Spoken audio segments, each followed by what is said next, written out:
The accident occurred on a Tuesday, an ordinary day that turned everything upside down. I remember it clearly, because I was racing to get to my evening business class, juggling the pressure of a full-time job and part-time studies. One moment, I was stepping off the curb, the next, everything went black. When I woke up, it was in a hospital bed, my legs shattered and my life irrevocably altered. "Miss Sullivan," a nurse's voice pierced through the haze of painkillers, "your parents are here." With a sharp wince, I turned my head to see my mother and father standing in the doorway. Mom's face was tight, but her concern wasn't for me, it was for the bank balance. Dad couldn't even bring himself to look at me, his eyes fixed on the medical charts at the foot of my bed.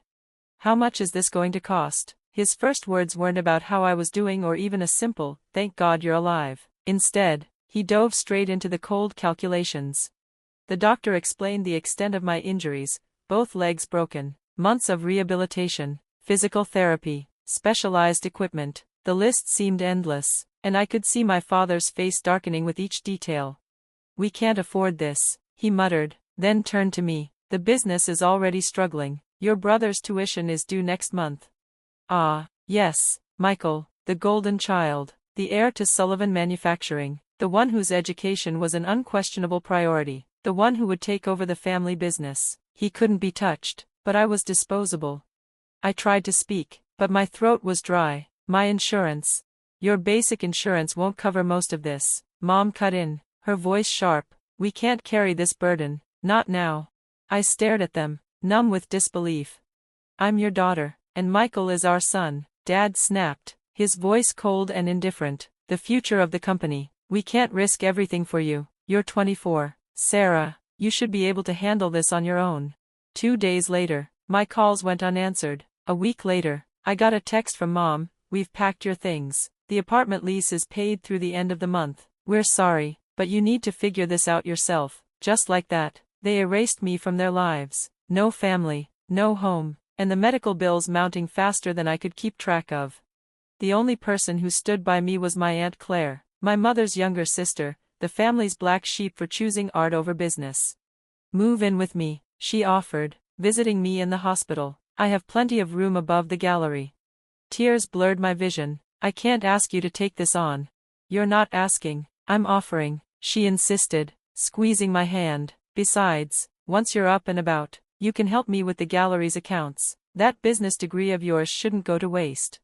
And so, a new chapter began. Recovery was grueling. Every step felt like torture, but Aunt Claire never once faltered. She drove me to therapy, helped me with crutches, then a cane, and finally, she guided me through the slow, painful process of walking on my own again. During the long months of rehabilitation, I threw myself into learning about the art world, gallery operations, artist relationships, market trends. I absorbed everything. My business background and Claire's artistic expertise blended into something powerful. "You've got an eye for this," Claire said one evening, as I pored over auction catalogs. "You see both the art and the opportunity." She was right. Where others saw paintings, I saw potential investments. While others focused on the established names, I recognized emerging artists with value just waiting to be tapped.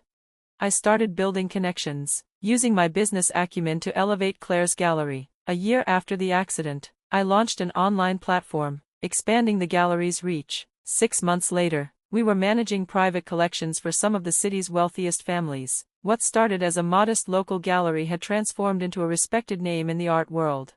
Through it all, I heard nothing from my family. Michael graduated, took his place at Sullivan Manufacturing, and got engaged to a businesswoman's daughter. I followed his life through social media, watching as they moved forward without me. Then, one day, everything changed again. I was in my office above the gallery, reviewing potential acquisitions, when my phone buzzed with an unfamiliar number. "Sarah Sullivan?" The voice on the other end was crisp, professional. "This is James Morton from Morton & Associates. I'm calling about Sullivan Manufacturing." I sat up, a sudden tension running through me. I haven't been involved with Sullivan Manufacturing for years. "Nevertheless, this concerns you," he said, pausing. "Are you aware of a provision in your grandfather's original company charter?" "No," I answered slowly. "I've never had access to those documents." "Well, it seems your father wasn't aware either, until now," he continued. The charter stipulates that any sale or merger of the company requires unanimous consent from all living direct descendants of the founder. That includes you, Miss Sullivan. My grip tightened on the phone. What are you saying? Sullivan Manufacturing is in talks for a $50 million buyout, he said, and the deal can't proceed without your signature. Your father asked me to reach out and get your consent to sign over your voting rights. I closed my eyes, the memories rushing back in vivid flashes, the sterile hospital room, the coldness in my father's voice, the text from my mother, and the years of silence that followed. Miss Sullivan? Are you still there? Yes, I replied, opening my eyes. Please let my father know that I will need to review all the relevant documents before making any decisions.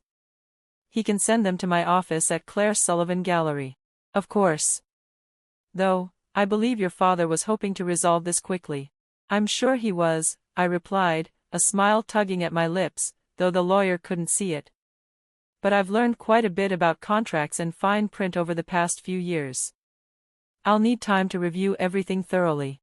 After the call ended, I leaned back in my chair, staring out over the gallery below. The space, filled with paintings and sculptures worth millions, was mine.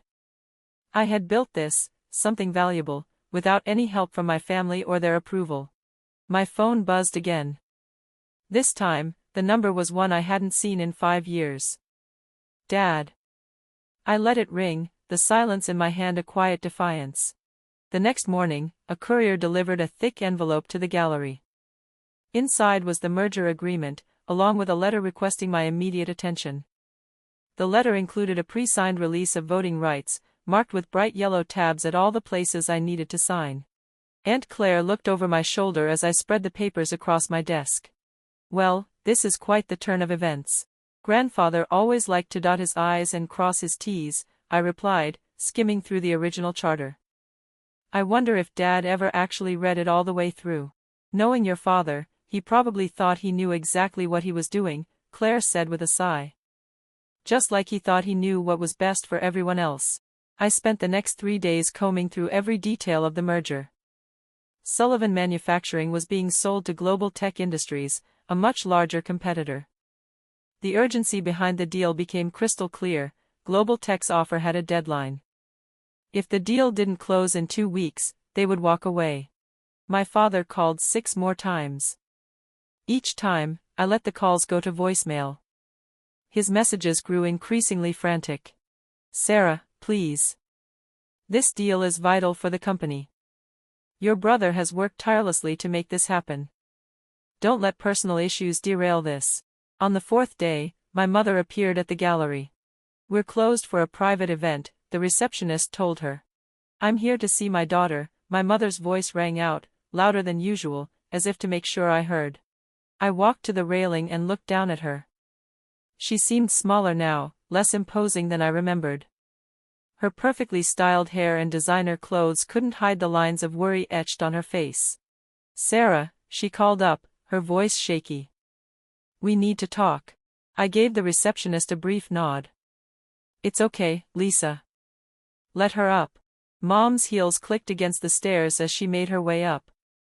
When she entered my office, she paused to take in the space, the elegant furniture, the valuable artwork, the view of the gallery below. This is impressive, she said after a long silence. Did you think I was living in poverty? I asked, not hiding the bite in my voice. I gestured to a chair.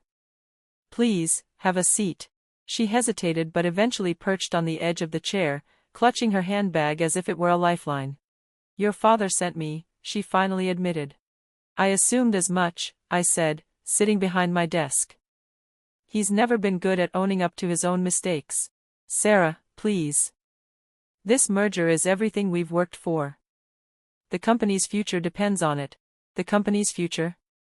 I repeated, disbelief coloring my voice. Or Michael's future? She flinched at the mention of his name. That's not fair. Your brother has given everything to the business, I said, keeping my voice steady.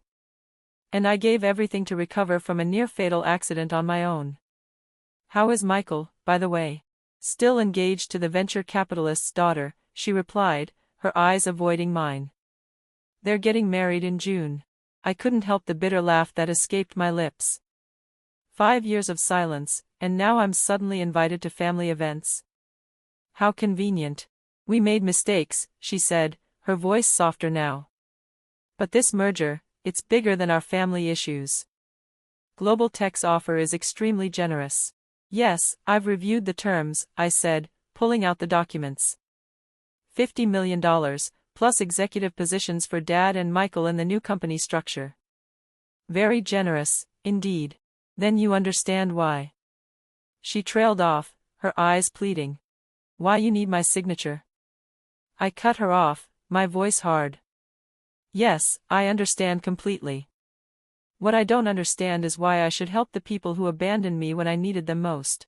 Tears welled in her eyes, but she didn't speak. We thought we were doing the right thing, she said, her voice cracking. The business was struggling, Michael's education. Stop. I held up my hand. I've heard enough. I don't want to hear about Michael's education again, I said, my voice steady but sharp. You chose him over me, that's fine, but now you have to live with the consequences of that choice. She looked at me, her face pale. What do you want? She asked quietly. Money? A position in the company? I stood up and walked toward the window, looking down at the gallery below. My sanctuary. You really don't get it, do you? I turned to face her. I built something here, something valuable, something that's mine. I don't need your money, or your company. Then why won't you sign? She pressed, her voice growing more desperate. I faced her again, because for the first time, you need me, and I want you to understand exactly how that feels. The next day, my father and Michael showed up together, without even bothering to check in at the receptionist. They stormed straight up the stairs to my office. This has gone on long enough, my father barked, his voice thunderous. Sign the papers. I looked up from my computer with a calmness I hadn't felt in years. Hello, Father. Michael, nice of you to finally pay a visit. Michael, every inch the polished executive in his tailored suit, stepped forward. Sarah, you're being childish. This merger is worth $50 million. I know exactly what it's worth, I said, a small smile tugging at my lips. I also know that Global Tech's deadline is in 9 days, and I know their CEO, Marcus Chen, has a reputation for walking away from deals at the slightest complication. Dad's face turned an angry shade of red. You're threatening to destroy everything we've built. No, I corrected him calmly. I'm exercising my legal right as a descendant of the founder, the same founder whose signature is on my grandfather's charter, the one you apparently never bothered to read carefully enough. Michael's temper flared. Name your price, he snapped. Everyone has one. I stood slowly, leaning slightly on my desk. My legs ached a little, just a reminder of that night 5 years ago. You want to talk price? I reached into my drawer and pulled out a file. Here's my counteroffer. Dad snatched the paper from my hand, scanning it quickly. His face went pale. This is insane, he sputtered. 20% of the merger value, a seat on the board of the new company, and a formal acknowledgement of what happened 5 years ago. I added, a public one.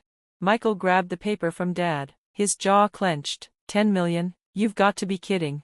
Do I look like I'm joking? I said, gesturing around the room. I built this gallery into one of the most successful art dealerships in the city. I understand value, leverage, and negotiation, but more importantly, I understand family, or rather, what family shouldn't be.